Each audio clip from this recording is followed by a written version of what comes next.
Hello everyone, welcome to another exciting episode of Dayspring Discussions. I'm your host, Sean McGahee, and this is a show where we talk about movies, TV, sci-fi, fantasy, comic books. If you geek out about it, we're gonna talk about it. You can listen to Dayspring Discussions on iTunes, YouTube, Podomatic, and Patreon, and contact Dayspring Discussions on the Facebook group, Twitter account, and dayspringdiscussions@gmail.com. Guys, happy Wednesday, of course. Wednesday, new comic book day.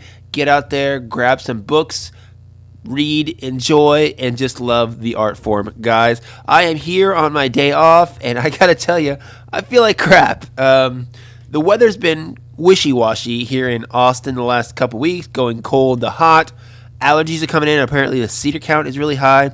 My wife and my daughter have been just kind of not feeling well the last couple of days because of their allergies, and eventually I got hit today. So I woke up feeling like crap. I'm still in my PJs, and it's 1 o'clock in the afternoon, something that hardly ever happens. But in any event, it's allowed me to do some things that I wanted to do. First off, Voltron Season 8, I finished that up, so I'm going to talk about that here in a little bit. Of course, a lot of people want to know what I think about Spider-Man Into the SpiderVerse. I saw that Sunday, and a new Hellboy trailer dropped, or the first Hellboy trailer, at least, for the film coming out in April.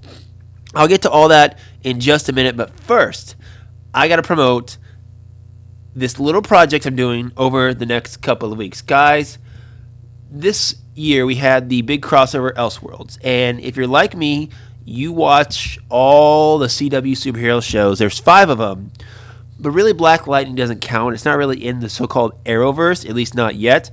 You got Arrow, Flash, Supergirl, and Legends of Tomorrow. Well, as I watch these shows, and as other people watch these shows, you know that these people are attractive. Of course, they're actors and actresses.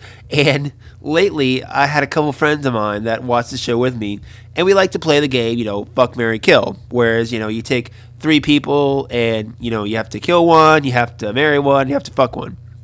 And we've played this game quite a bit lately, actually, to where after Elseworlds, to kind of occupy my time, I decided to do a little bit of a bracket challenge. So what I've done is created the 2018 Arrowverse Hottest Heroes Challenge.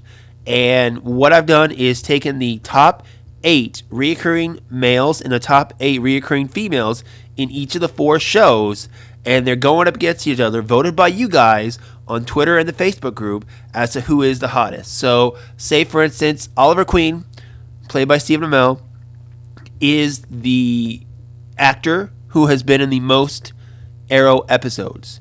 And Slade Wilson is the character of a male side who's been in the most Arrow episodes. So the first round is number 8 seed versus the number 1 seed. On the female side, you got the female who's been in the most Arrow episodes, Felicity Smoke, versus Nessa Al Ghul, the character female-wise, who's been in the 8th most Arrow episodes, I guess you would say. That is probably the most interesting one right now. A lot of them are usually one-sided. I posted the Nessa versus Felicity, and that's probably the closest one. All the other ones are pretty much a blowout. I'm keeping it up for a couple days, but eventually we got Arrow, Flash, Legends Tomorrow, Supergirl brackets. I'm going to be hosting at least 4 of these a day. I posted today's second round of Arrows, and I'll post the Flashes here in a little bit.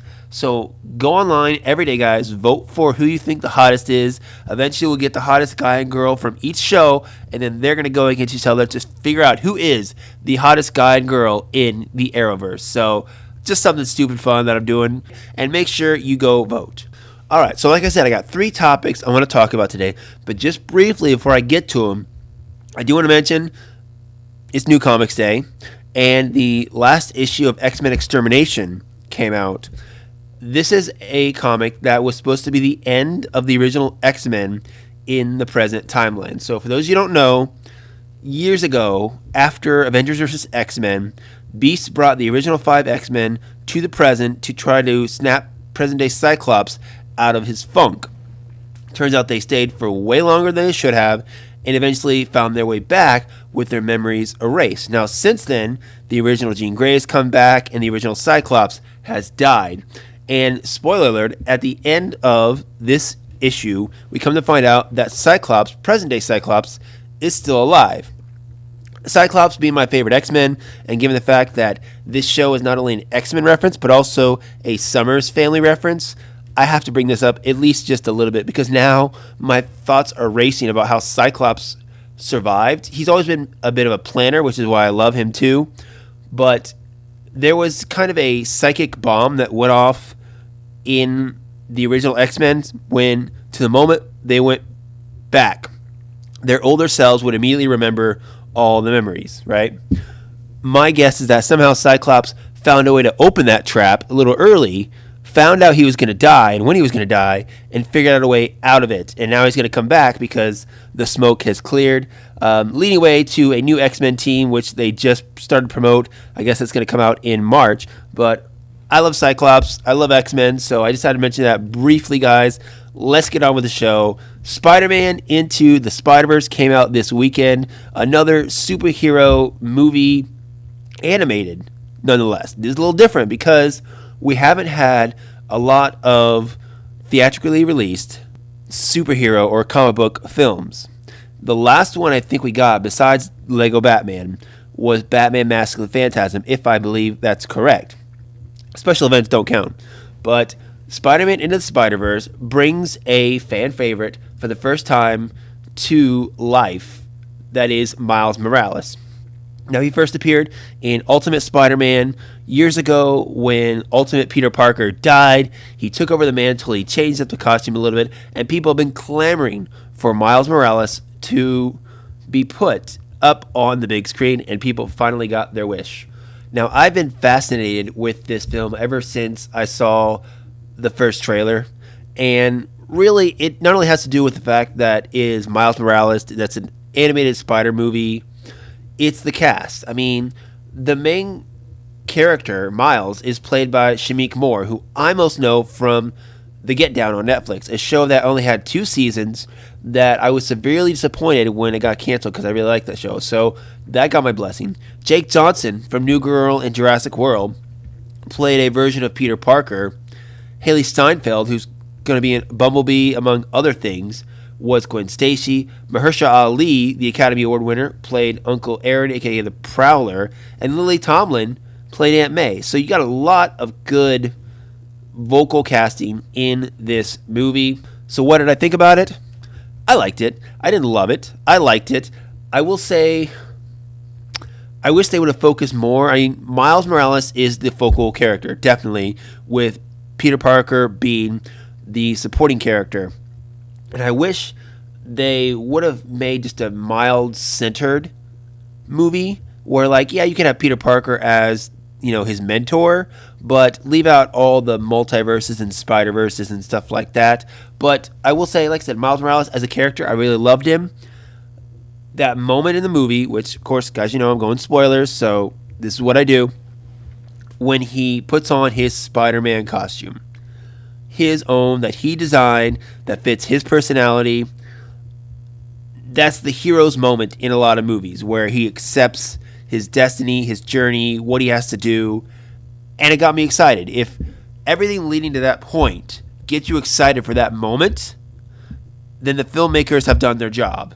And it got to that point where I was excited to see him in the costume, leap off the building, and do his thing. So for that, I think they definitely did their job, definitely sucked me into the character, and I can't wait to see what more they do with him. Now, also, as a long-term comic book reader who is very familiar with all the weird things you can do in a comic book, I found it fascinating that they were exploring multiverses in this movie. Not only that, but recently we got Elseworlds, of course, and Crisis on Earth X in the DC Universe. They got Crisis on Infinite Earths coming up soon, next year. And then also Avengers Infinity War, which is another big, far out there storyline in comic books. It's great that comic book movies have progressed so much within these last couple of years to where general audience members are willing to accept farther and farther out plot lines that common comic book readers like myself have, you know, accepted for years. I'm not a big fan of multiverses, though, I'll tell you that. But the fact that you can do a movie like this and everyone be so accepting of it, or do Elseworlds or Infinity War and everyone just, you know, automatically like it and not have to worry about trying to teeter that edge between, what's close to reality and what's really far out there, wild comic book plot lines. It's great. I love that we are there in our society at this point. Now, I've never been a big Spider-Man fan. I do like Spider-Man. I think he's a good character, but he's never been my cup of tea. My brother, huge Spider-Man fan, like huge Spider-Man fan. Most of what I know about Spider-Man is from growing up and reading his Spider-Man comic books that he used to yell at me all the time. We both collected comics, but he collected more than I did. And I used to go in and just, go into his comic boxes and, flip through some of his comics. He always got mad that I always read his comics, which we're brothers. We share, okay? Get over it, bro. I read a lot more than you think I did, too, because I would try to be very sneaky about it. But any event, he saw the movie. He really liked it. So there's kind of the Spider-Fan seal of approval, I believe. And I knew I was going to enjoy this movie when I went and saw Venom. And I would have walked out of Venom like halfway through the film if I wasn't curious about what the mid and post-credit scenes were. Post-credit scene ended up being a clip from this film, and that was the best part of my experience going to see Venom. So I knew I was at least going to enjoy it a little bit. Now, I did find the other dual Peter Parkers a little fascinating as well, because in the beginning they introduced Peter Parker, and I knew Jake Johnson, was that name Jake? What is it? Jack. Yeah, Jake Johnson was going to voice Peter Parker in this movie, but I was hearing Chris Klein in the intro, and I'm like, wait a minute, what's going on? Turns out, of course, it was Jake Johnson was a Peter Parker from a different reality, and they gave everybody their intros, which I thought was great. So that kind of figured everything out. But the Peter Parker storyline, I thought was really good as well. And any Spider-Man fan should be happy with bringing in Spider-Ham, Spider-Man Noir, and all the little Easter eggs of Spider-Man. Really, this is what this film is. This film is just a love letter to all the hardcore Spider-Man fans, and it's a good film. I mean, I was talking to my neighbors across the street. They have a little 5-year-old boy who likes Spider-Man, and I told him, you got to take him to see this film, okay? It's a film that everyone can enjoy, and the animation style, to be honest, was a little off when I first saw it. It took me a couple minutes to adjust to the animation style. And even throughout the film, when the action sequence started going, at the end, when the realities were coming together, it seemed a little too much for me. But overall, the animation style, especially the part, again, when Miles puts on his costume and jumps off the building, it looked super cool. I liked how they incorporated, again, the voice casting. They brought in Doc Ock, a female Doc Ock, with Kathryn Hahn, who is a hilarious woman. I've watched her career for years. Liev Schreiber as Wilson Fisk. You got Zoe Kravitz as Mary Jane. And like I said, Lily Tomlin as Aunt May. I wasn't a big fan of that one shot or one scene where Miles comes down to the spider cave, I guess you would call it, or the fact that Peter Parker had a spider cave and Aunt May is sitting there like an Alfred just waiting for him. I did enjoy seeing the different costumes. Of course, you saw the Iron Spider costume, and the Spider-Man 4 PlayStation costume was there as well. But the idea of him having a spider cave just didn't set right with me. Kind of the same way how Tony Stark's costume that he gave Peter in Spider-Man Homecoming and all the technological advances that it had didn't set right with me, because I think Spider-Man has always been that down-on-the-luck hero who, made his costume by himself on a sewing machine and has always been, having to fight an uphill battle on everything that he does. So having that, room full of suits and all these advantages just didn't set right with me in terms of Spider-Man. And then the post-credit scene, we got to see another Spider-Man, Spider-Man 2099, talking about multiverses and a little gag now. And that's the thing with Marvel movies, I've learned, at least as far as Marvel Studio, and, I think this goes over to Sony as well now, is the mid-credit scene is kind of what's important, and the post-credit scene has kind of become a throwaway in my eyes. But I did enjoy that. We saw Spider-Man 2099, and that was voiced by Oscar Isaac. I immediately recognized that was Oscar Isaac in the costume. And then, of course, at the end, before the credits rolled, Miles was in his bed, and kind of like a portal or whatever opened up, and you heard Gwen Stacy's voice. So they're setting everything up for a sequel, no doubt, and I think it's the best way to do it, because the live-action Spider-Man Tom Holland is contracted for Marvel Studios, and you could easily continue another Spider-Man strictly from Sony as animated Miles Morales. You don't have to keep dipping in the Spider-Verse, but I think you've set up in this film a great character that can do some great things in future films, and again, not have to rely on taking Peter Parker, the live-action version, away from the MCU. So, like I said, I like this film. I didn't love it, but then again, I'm not a big Spider-Man fan. I will say, though, if you guys haven't seen it and you like the character of Spider-Man, or if you have kids, definitely go take your kids to go see this. The animation and the story of it all is great. Great family film to take everyone to, even though we've got several films coming out this weekend, like Aquaman and Bumblebee, that are getting good reviews, too, that there's just too much to see. Especially with the holidays coming up, there's just too much to go see, guys. But if you get a chance, check out Spider-Man Into the SpiderVerse. Okay, guys, moving on to my next topic. Now, according to my time frame here, I'm over. But I think, considering I was waiting to do a show tomorrow to talk about Hellboy, and the Hellboy trailer just dropped early, I probably won't do a show for the rest of the week. I don't know if I'm going to get to a show the rest of next week either. So I'm going to go a little long today. I want to go through Hellboy and Voltron still. So bear with me, guys. Let's get into it. So we got an announcement a couple days ago that the first Hellboy trailer was going to drop Thursday online. They had some teaser posters for it.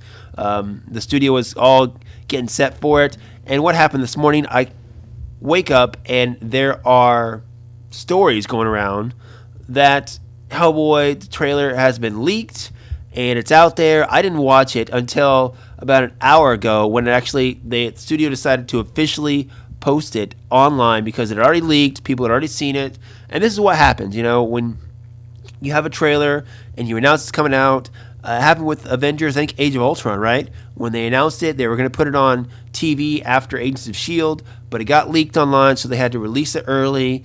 These things happen. So, in any event, Hellboy comes out in April, and this first trailer was good. I didn't love it. I liked the character Hellboy. I really liked the original version with Ron Perlman, Hellboy, and Hellboy 2, Golden Army. Really enjoyed those films.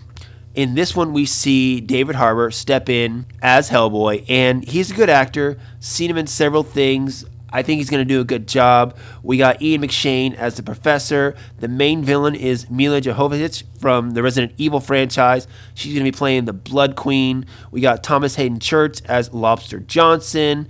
Daniel Day Kim, who is an actor who's very underrated, I think, in my opinion, is going to be playing Ben Domino. A lot of good characters, a lot of good actors in this. And with this trailer, again, it's just an introduction, gives you an idea of Hellboy and what he's like. And really, it fits. From what I've read in the comics, from what I've seen in previous films, it all fits. It all looks good. I don't have any reservations about this film. I think I'm going to enjoy it.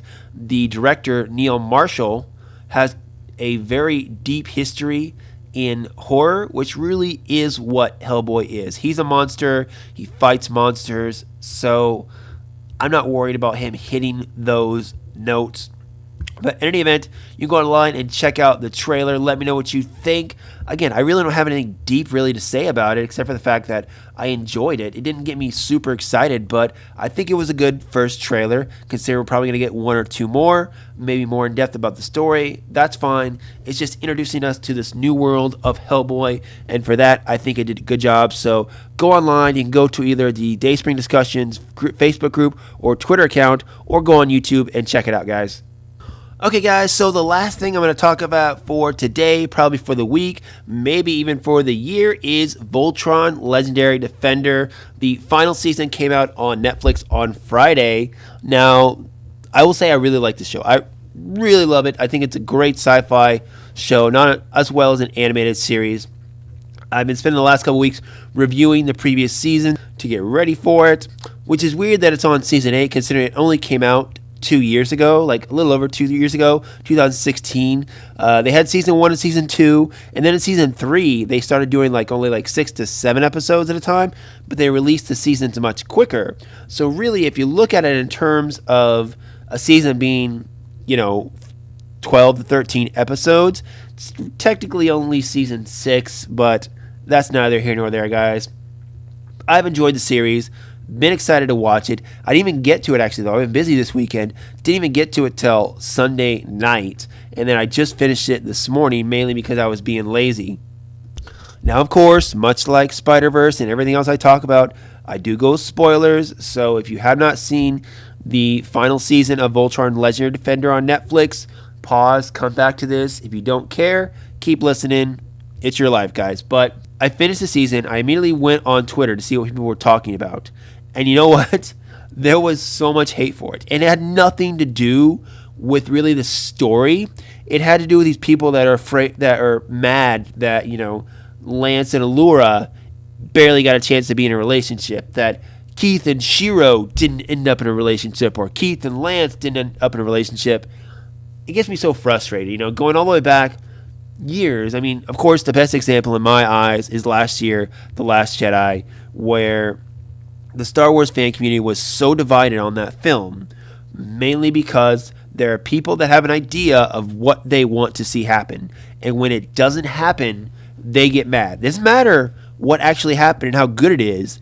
They didn't see what they wanted to happen, so that was not the right one, People are like, well, let's recut The Last Jedi to make our own version, or let's raise funds to make our own version. I'm like, oh my God, it's ridiculous.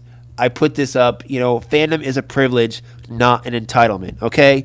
There were things about Voltron Season 8 and Voltron in general that I have not enjoyed, okay? I mean, I'm about to dive into Season 8 here, and I'll go ahead and say, compared to other seasons, especially this last season, Season 7, that I enjoyed a lot, I didn't like this nearly half as much as I liked Season 7. There are things I thought they went way off on, but I still enjoyed it. I gotta say, I even enjoyed the ending because I saw from episode 1 where it was gonna go, and people who are mad just because they didn't do what they wanted to do, grow up, okay? Grow up, quit being a bunch of whiny bitches. If you didn't like the plot, okay, but don't like it because they didn't do what you wanted them to do. Don't like it because you didn't like it. Capiche?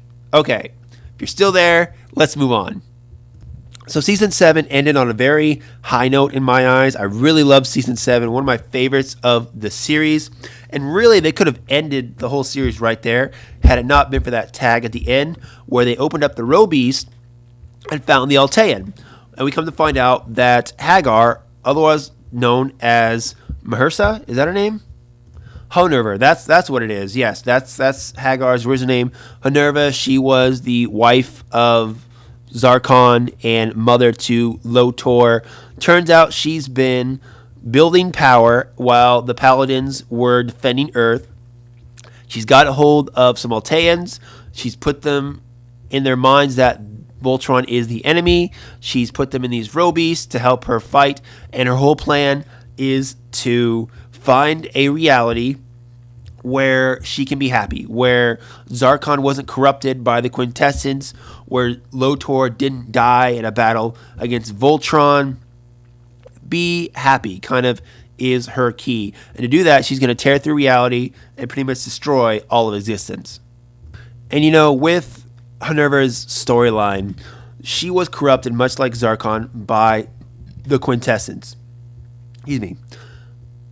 And when you got to that point where she got what she wanted, when she found a reality where her son was there, Zarkon was there, and then Lotor, little child Lotor, rejected her because he knew that wasn't his real mom, it all turned against her, and then she wanted to destroy all of reality. That was a good storyline. I liked it, She fought so hard and sacrificed so much to be happy, and those aren't her family. That's not her son. That's not her husband, and that's little Lotor realized with her, and it was a good moment, a good character moment for our villain. And then she just goes way off the deep end and decides that if she can't be happy, no one's going to be happy. Speaking of happy, Lance and Allura, they've been teasing that for the last couple seasons. There's a couple moments or whatever, and episode 1 that finally came to fruition where they went on their first date. Great. In the original storyline, Keith and Allura hooked up, and it's funny because in that first episode as well, I think it's only been like a couple months since Season 7 happened, but I guess in that time, they've made a Voltron cartoon on Earth, and it's the original Voltron cartoon from the 80s. And someone told Lance that, oh, in the show, Keith and Allura hook up, and he's like, what? So they finally get together. They're together throughout the season, but any person who's watched any amount of TV, movies, read stories, anyone who knows a setup when they see it, they go on their first date and they get a picture of them. It's the final season of the series, okay? These two are finally come together and be happy. Anyone who didn't know what was going to happen, much like, when I watch Marvel Studio films and people are like, oh, they brought Loki back. Oh, they brought Nick Fury back. Oh, who cares about the snap? They're just going to bring him back. I'm like, dudes, how do you not already know going into this they're going to bring him back? I mean, from Infinity War, yes, they got snapped away. Guess what? I know they're coming back from the moment they get snapped, okay? It's not about that. It's about the moment. What it means to the story, okay? Same thing with Lance and Allura. It's what that relationship meant to them, not only in this season, but throughout the entire series, and that moment at the end when Allura has to say goodbye, and what she means to Lance at that point, what she means to all of them at that point. And I just knew when they took that picture, one of the two wasn't going to survive the series, and now we know which one it is. I think a much darker ending would have been all of them dying in Voltron to sacrifice and save all of the galaxy and all of the universes, but if it had to be someone, I think Allura or maybe even Shiro would have been the obvious choices. And at the end, we get the happy endings for all our characters. We find out what they do. Shiro gets married, and that's the final scene, actually. And a lot of people are upset about that because last season, people were upset about how they were hinting at a same-sex relationship for Shiro with someone else, and he died before Shiro got back to Earth. They didn't show that much of it, nor did they show any of this relationship where the person he got married to, and people are upset about that. And if you're crying about that, I gotta say, you're probably crying about a lot more than that. Get on with your life and deal with your real issues. Sorry, I'm feeling feisty today. Maybe it's the sickness that's coming in, or maybe it's the fact that I'm just so sick of the toxic fandom and what it's become. Not only with Star Wars, but with everything. The geek culture, there is this underbelly of toxic fandom that is not satisfied with anything, okay? They're not satisfied with anything that's being made. And guys, these shows, these movies, they take a lot of work, okay? They're thought about. They're rewrites. They're changed on the fly, okay? These people that make this stuff know better than what we do. Now, granted, there are a few times where I feel like I could have done a better job if I had the resources and money that some people have. That's true. But I can guarantee you maybe only about 1% of us could do a better job and make a better enticing story than what we've gotten with this last season of Voltron or any other media that you care to attack. So let's all take a chill pill, realize, again, we're just supposed to enjoy the stuff, okay? If we don't enjoy it, that's fine. Don't watch it. But enjoy it and take it for what it is. Don't come crying to me or online about how someone ruined your childhood, okay? You're a grown-ass adult. Your childhood is gone. It's not like they're erasing that stuff from existence, okay? Grow up. Okay, sorry, went off a little tangent there. So, with this season as well, I gotta say, there have been several episodes, I think, in each season that are like throwaway episodes. Like, there's 2 episodes in season 7 that when I was rewatching them, I pretty much skipped them because they have no context or provide nothing for the greater narrative of the season or of the story or of the show. With this season, you got 13 episodes, and I feel like only half of those episodes actually pushed the story or the season ahead or had any relevance to it. They spent so much time traveling or doing stuff, aside from the normal missions. The episode where they were in like the spirit world for 2 episodes easily could have cut down to 1 episode with everything of importance that happened there. I thought it was cool, of course, that they, ran into the old paladins and all that, but there was so many wasted material in this season. I mean, you easily could have cut this season down to one of those 6 or 7 episode seasons. or focus on something different. But I like moments. I like where it ended, so I can't really complain too much, even though I'm just talking about people complaining, but I liked what I got. If it wasn't exactly what I wanted to get, that's okay. That's where the story went, and I'm fine with it. So, all right, guys. Well, that is it. Time for you to fire back on the social media groups and let me know what you think. Voltron, Legendary Defender, Season 8. This series is over. If you haven't watched it, you're dumb and you need to go watch it on Netflix right now. If you have watched it, let me know what you think. What would you have changed? What did you like? What did you not like? Let me know. Hellboy trailer. It dropped. What'd you think? And finally, Spider-Man Into the SpiderVerse. Sorry, guys. I just coughed up a lung there. Spider-Man Into the SpiderVerse. If you haven't seen it, go check it out for no other reason than to support superhero animated films. But I think you'll be pleasantly surprised if you do. And finally, go online. The Arrowverse Hottest Heroes Challenge is going on at least for the next couple weeks. You have probably about 2 days to finish voting for the ones that started on Monday. Get it done, guys. Let's have some fun here. It's what it's all about. It's having fun.